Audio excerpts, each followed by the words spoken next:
Right, conscious that we're against time, I'm going to fly through this faster than I normally would. If seeing Jenny Tennyson was going to be the highlight of your day, my apologies, you have me. The Open Data Institute, really quickly, we are founded by a couple of luminaries, Nigel Shadbolt, Professor of Artificial Intelligence, going back some 20, 30 years, long before it was fashionable, and Tim Berners-Lee, who invented something that we rely on every day.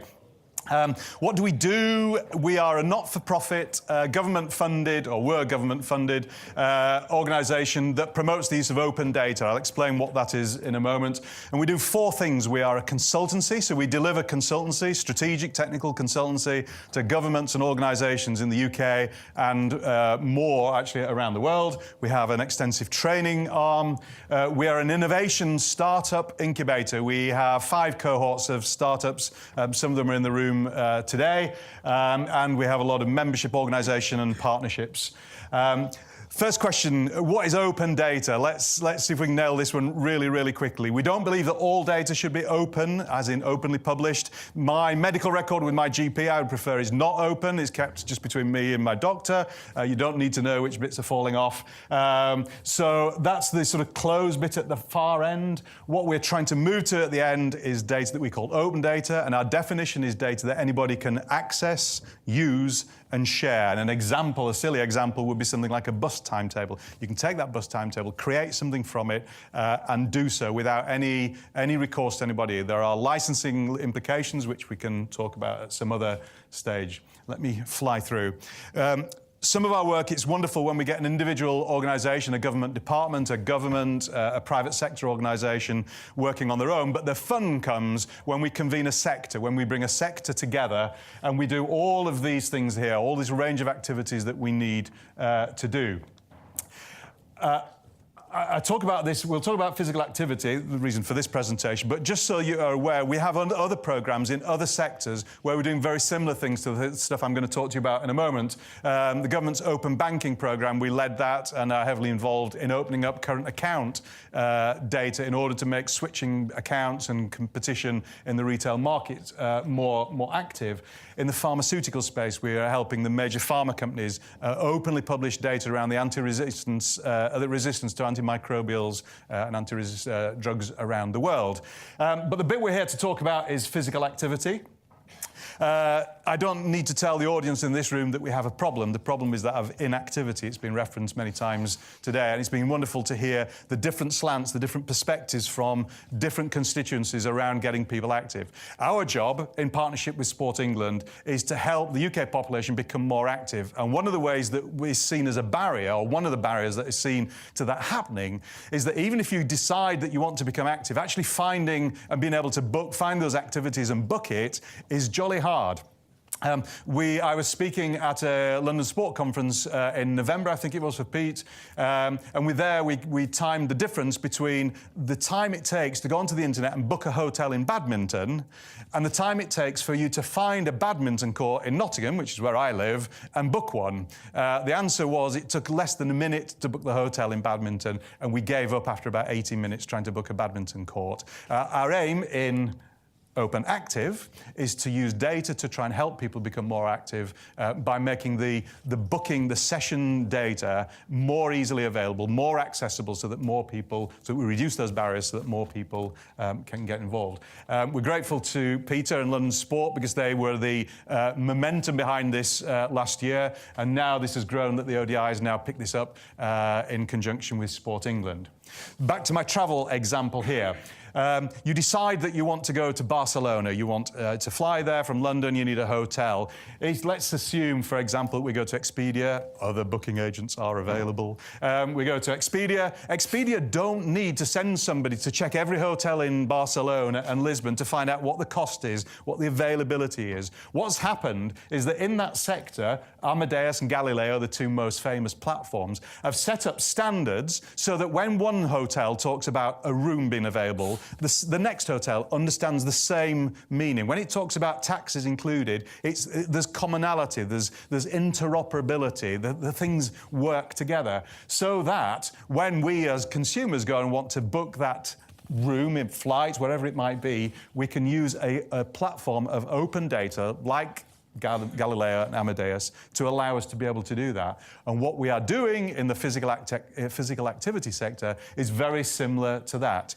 Now, before any of you panic and get alarmed, we are not interested in personal data. So let's rule that one out first. We're not interested in your membership data, the people who've booked a squash court or a family cycle ride through the forest, whatever it is that you represent. We're not interested in that personal data. What we are interested in is agreeing standards and interoperability, as we talk about it, of those kinds of things there, so that if you have a squash court that's in your leisure centre in Southampton, the understanding of the start and the end, the cost, all the things that one needs to be able to book it is the same as what's happening in my neck of the woods in Nottingham.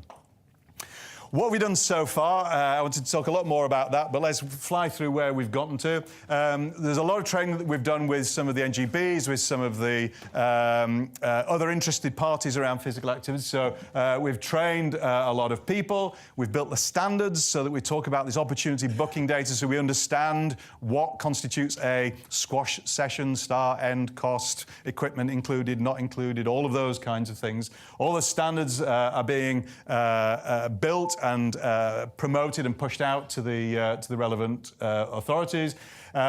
We've got so far about 12 open data sets. So some of these are from big platform providers. So they include many either local authorities or gyms or park runs or whatever the activity is. So 12 might not sound lots, but actually there are many venues and activities that sit within there. There are some case studies that are on the website. And we have an advisory board. A couple of the speakers, Emma from the SRA and Peter, are on the advisory board from when they spoke.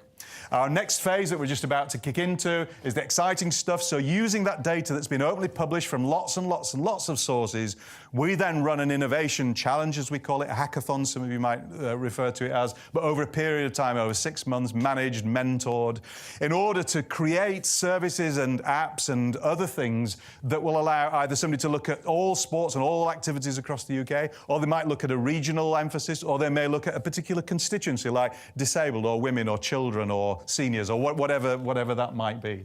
Data users are those people that are going to make use of what we open up. There's a lot of training. The formatting's gone wonky. I can spell training. And the standards we're going to expand further out. I put on here that if your logo isn't here, you're missing out. This is happening. This is not something that's just happening in a back room with a couple of local authorities. This is happening across the UK with major platform providers, and you'll see many of the logos, hopefully some of your own on there. I would like you to get involved.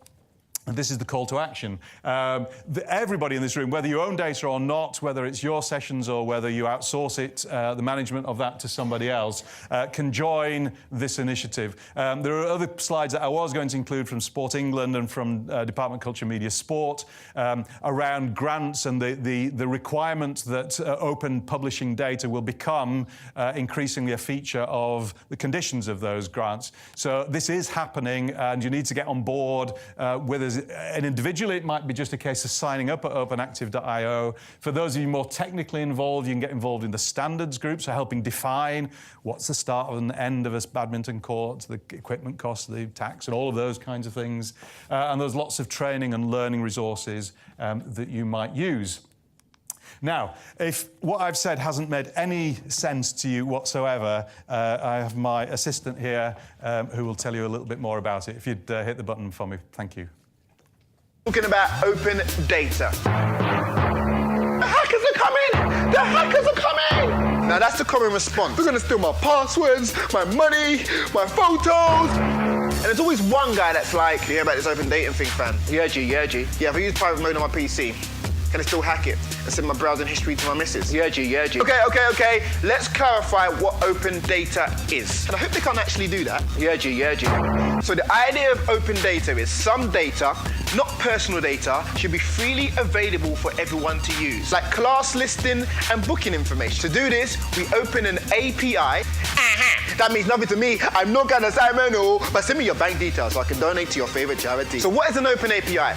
Well, think about it like this. You book a flight, a hotel, a hire car through one booking agent. That booking agent then somehow magically gets you booked on 3 different service providers' booking systems. And this is done through an API. So websites such as Get Active London can list all the activities in London, and the exciting thing is we don't have to send them a PDF because it's pulled through an open API. By opening your API, you're strengthening sport as a sector and getting more people who aren't doing activity because they simply cannot find it and get frustrated and spend their time and money in other sectors. Let's go on holiday. Click. So it's pretty obvious. Let's start to work together as a sector and stop competing against each other and start competing against other sectors and focus on getting more people moving. My name's Bourne. Thanks for watching. If you like the video, share it, tell your friends, kiss your dog, and let's get more people moving. Bye!